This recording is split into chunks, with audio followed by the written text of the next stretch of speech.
భారతదేశానికి రైతే వెన్నెముక అన్నారు ఒకప్పుడు. అలాగే జై జవాన్ జై కిసాన్ అనే నినాదం కూడా మనకు తెలిసిందే. అయితే కేంద్రం తీసుకొచ్చినటువంటి వ్యవసాయ బిల్లు ద్వారా రైతు కనుమరుగవుతాడు, కనిపించకుండా పోతాడు. అప్పట్లో రైతులు అంటూ కొంతమంది ఉండేవారు అని చెప్పుకోవాల్సినటువంటి దుస్థితి పడుతుందనేటువంటిది ప్రతిపక్షాల వాదన. ప్రతిపక్షాలను తూర్పారపడుతూ అధికార పక్షం కూడా హై రేంజ్లోనే బదిలిస్తోంది. పేదరికంలో బతుకిడుస్తున్నటువంటి చిన్న సన్నకారు రైతుల జీవితాల్లో వెలుగులు నింపేందుకే వ్యవసాయ బిల్లు తీసుకొచ్చామని బీజేపీ సర్కార్ చెప్తోంది. ప్రతిపక్షం కూడా అదే స్థాయిలో రియాక్ట్ అవుతుంది. అధికార ప్రతిపక్షాల మధ్య వాదనలు, విమర్శలు, ఆరోపణలు, ప్రత్యారోపణలు ఎన్ని ఉన్నా కూడా ఈ నూతన వ్యవసాయ బిల్లు చిన్న సన్నకారు రైతులకు ఏ విధంగా మేలు చేస్తుంది? వన్ నేషన్ వన్ మార్కెట్ అనేటువంటి సిద్ధాంతం భారతీయ రైతుల్లో వెలుగులు నింపుతుందా, లేక చీకట్లు మరింతగా తీసుకొస్తుందా అనేటువంటి దానిపై చర్చించేందుకు ప్రముఖ సోషల్, ఎకనామికల్, పొలిటికల్ ఇంజనీర్ బాలాగారు మనతో ఉన్నారు. ఆయన అడిగి దీనిపై మరింతగా చర్చిద్దాం. బాలాగారు, వెల్కమ్ టు మైరా మీడియా. నమస్తే అండి. వ్యవసాయ బిల్లు ఏ విధంగా కాకరేపుతుందో, ఏ హీట్ రేపుతుందో మనకు తెలిసింది. ఈ వ్యవసాయ బిల్లు వల్ల రైతుల జీవితాల్లో నిండుకున్నటువంటి చీకట్ల మొత్తాన్ని పారద్రోలి వెలుగులు నిండుకుంటాయి, ప్రకాశిస్తుంది అనేటువంటిది బీజేపీ సర్కార్ చెప్తున్నటువంటి మాట. ఇదంతా పచ్చి అబద్ధం. దళారులకు, కార్పొరేట్ వర్గాలకు మేలు చేసేందుకే ఈ నూతన వ్యవసాయ బిల్లు తీసుకొచ్చారు. ఇప్పటికే నష్టాల ఊబిలో ఉన్నటువంటి చిన్న సన్నకారు రైతుల గొంతు కోసేందుకే ఈ వ్యవసాయ బిల్లు అని ప్రతిపక్షాలు ఆరోపిస్తున్నాయి. ఈ రెండింటిలో ఎవరు కరెక్ట్, ఎవరు ఫాల్స్, ఏది అబద్ధం, ఏది నిజం? ఫస్ట్ ఓపెనింగ్ స్టేట్మెంట్ నేను మీకు ఇస్తాను 2 wordsలో.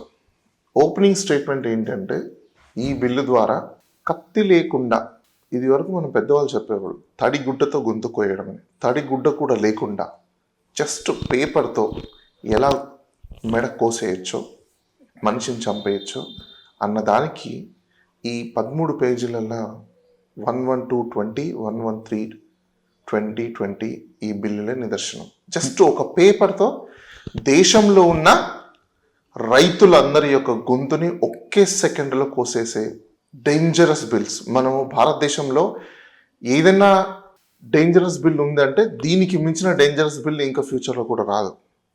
గతంలో ఎప్పుడు రాలేదు. ఇట్లాంటిది నా భూతో నా భవిష్యత్. ఎందుకంటే భారతదేశం అనేది మీకు అన్నపూర్ణ గ్రహం. ఇలాంటి అన్నపూర్ణ గ్రహానికి ఈరోజు ఒక పాము మింగేస్తే చీకటి ఎలా అయిపోతుందో, అమావాస్య వచ్చినప్పుడు ఏ విధంగా అయితే చీకటిలో వెలుగున్నా కూడా మనకు చీకటిగా మనం మారిపోతామో, అలాంటి దుస్థితికి ఈరోజు భారతదేశం వెళ్ళిపోతుంది.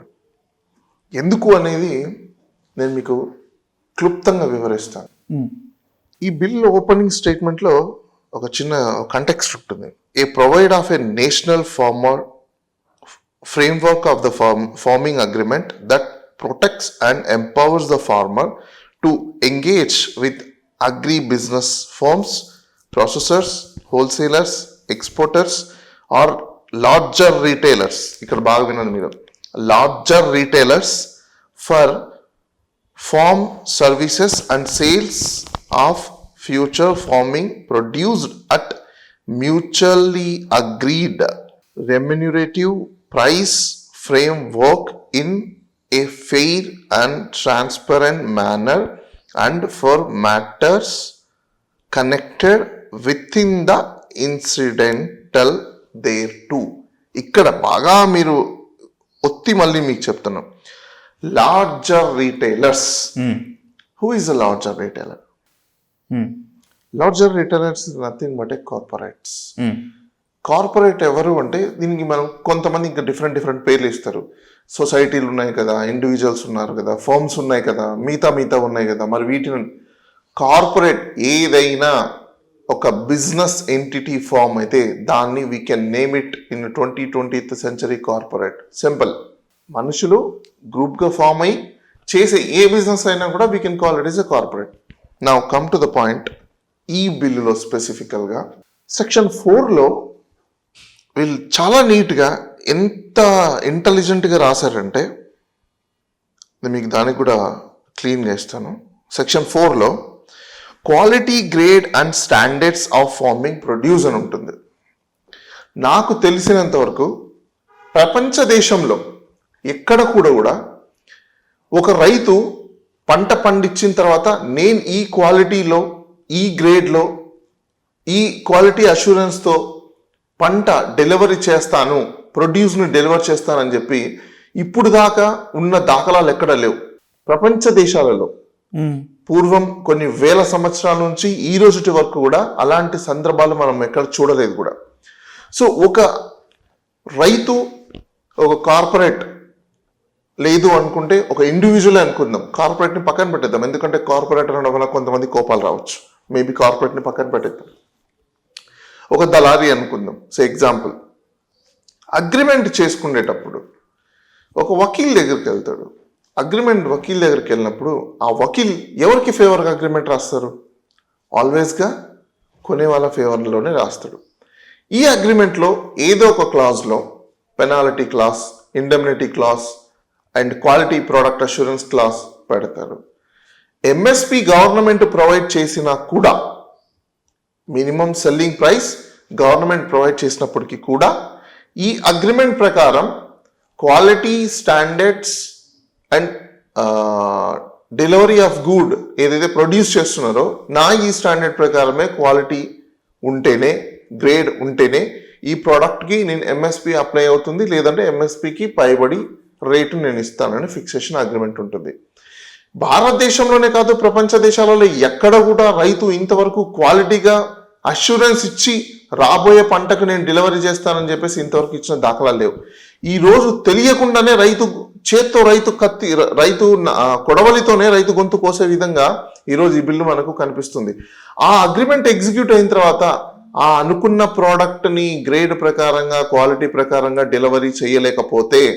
డెలివరీ రాకపోతే అప్పుడు వీళ్ళకి ఎంఎస్పి మద్దతు ధర కాదు కదా, కనీసం ఊరేసుకొని చచ్చిపోవడానికి, తాడు కొనుక్కోవడానికి కూడా డబ్బులు దొరకవు. అయితే గ్రౌండ్ రియాలిటీస్లోకి వెళ్ళినప్పుడు మనము, ఒకవేళ నేనే ఒక రైతు, నేను ఒక అగ్రిమెంట్ చేసుకున్నాను, ప్రోడక్ట్ నేను డెలివరీ చేయలేకపోయాను, పెనాల్టీ క్లాజ్ అనేది ఒకటి ఉంటుంది, పెనాల్టీ క్లాజ్ ఒకటి పెడతారు.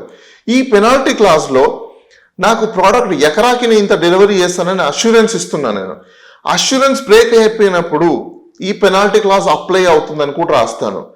పెనాల్టీ క్లాజ్ ఎప్పుడైతే అప్లై అవుతుందో పెనాల్టీకి సమ్ ఫైన్ ఉంటుంది. ఈ ఫైన్ పే చేయాలంటే రైతు ఎక్కడి నుంచి పే చేయాలి? రైతు దగ్గర ఆల్రెడీ పంట వేసి నష్టపోయాడు, డబ్బులు లేవు, ఎక్కడి నుంచి కడతారు?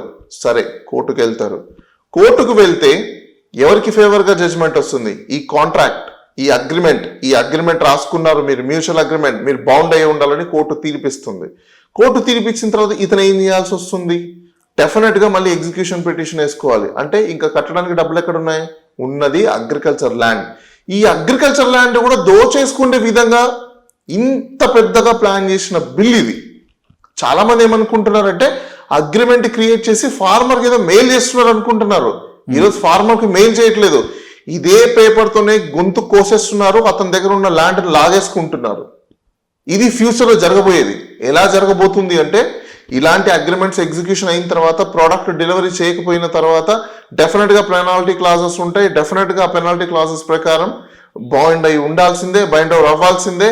ఏమైనా లాసెస్ వచ్చినప్పుడు డెఫినెట్గా రైతు దాని రెస్పాన్సిబిలిటీ తీసుకోవాల్సిందే. ఇంత డేంజరస్ బిల్ని ఇంత నీట్గా ప్రొజెక్ట్ చేస్తున్నారంటే ఇంకా మన దేశంలో రైతులకి మనం ఏ గౌరవం ఇస్తున్నామో, ఎలాంటి హోదాని ఇస్తున్నామో, ఇంతకంటే దారుణమైన బిల్లుని నేను ఎక్కడ చూడలేదు. ఇంకోసారి నా భవిష్యత్తులో వస్తుందని నేను అనుకోను.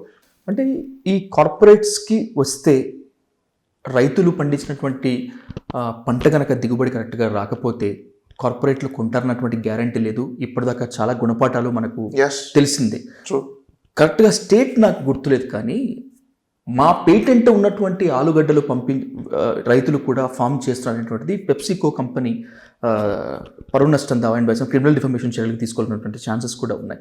ఇలాంటి సందర్భాలలో రైతులను కంటికి రెప్పలా కాపాడుకోవాల్సినటువంటి ప్రభుత్వాలు ఇంత దుర్మార్గానికి ఒడిగడతాయని చెప్పి ఎలా అనుకోవాలి? ఎట్లా యాక్సెప్ట్ చేయగలగాలి దీన్ని? దీనికంటే ముందు మీకు ఇంకోటి చెప్తాను.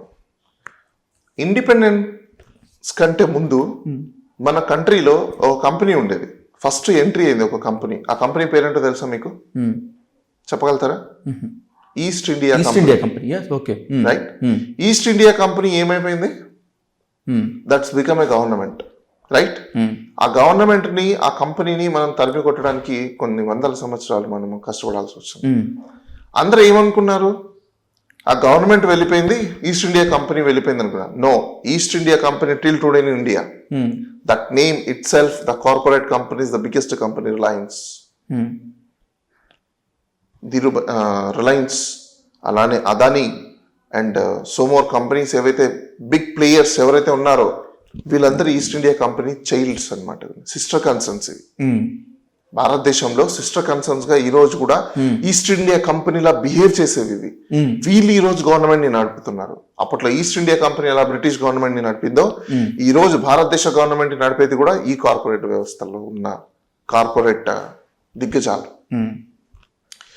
సో పేటెంట్ మీరు ఇందాక అన్నారు, పేటెంట్ తీసుకున్న ప్రోడక్ట్ని డెలివరీ చేసి కేసులు కూడా వేసిన దాఖలాలు ఉన్నాయని చెప్పేసి.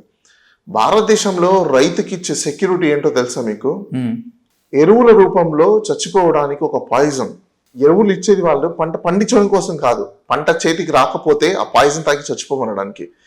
అసలు రైతుకి 25,000 రూపాయలు శాలరీ ఇచ్చి ఏదైతే పనికి ఆహార పథకం అనేసి మన కేంద్ర ప్రభుత్వం ప్రవేశపెట్టిందో, ఈ పనికి ఆహార పథకం కింద ఉన్న ప్రతి ఒక్కరిని దాని కింద తీసుకెళ్లేసి ఒక్కొక్క రైతు దగ్గరికి ఇంతమంది కూలీలు కానీ ఊరికి ఉత్తి పుణ్యానికి డబ్బులు ఇవ్వకుండా వాళ్ళకి పిచ్చ స్కీమ్స్ అన్ని పెట్టేసి సోమరిపోతం చేయకుండా పంట పండించడానికి, అలానే అగ్రికల్చర్ భూములను డెవలప్ చేయడానికి కానీ పెడితే రాబోయే రోజుల్లో ప్రపంచ దేశంలోనే భారతదేశం నెంబర్ 1 స్థానం అవుతుంది అగ్రికల్చర్ ప్రొడక్ట్స్ ప్రొడ్యూస్ చేయడంలో.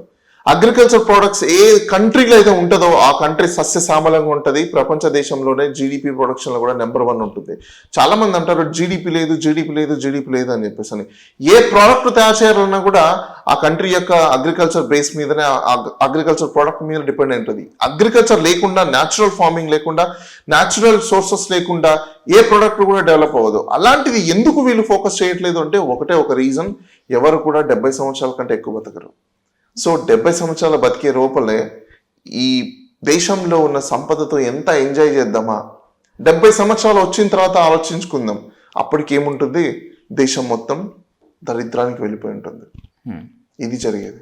Please do subscribe Myra Media. Please subscribe Myra Media. Subscribe to Myra Media. Please like, share and subscribe to Myra Media for lot of film news, gossips and hot news. Please like, share and subscribe to Myra Media. For more interesting updates, please subscribe to Myra Media YouTube channel. For more updates, please subscribe to Myra Media. So like, share and subscribe to Myra Media.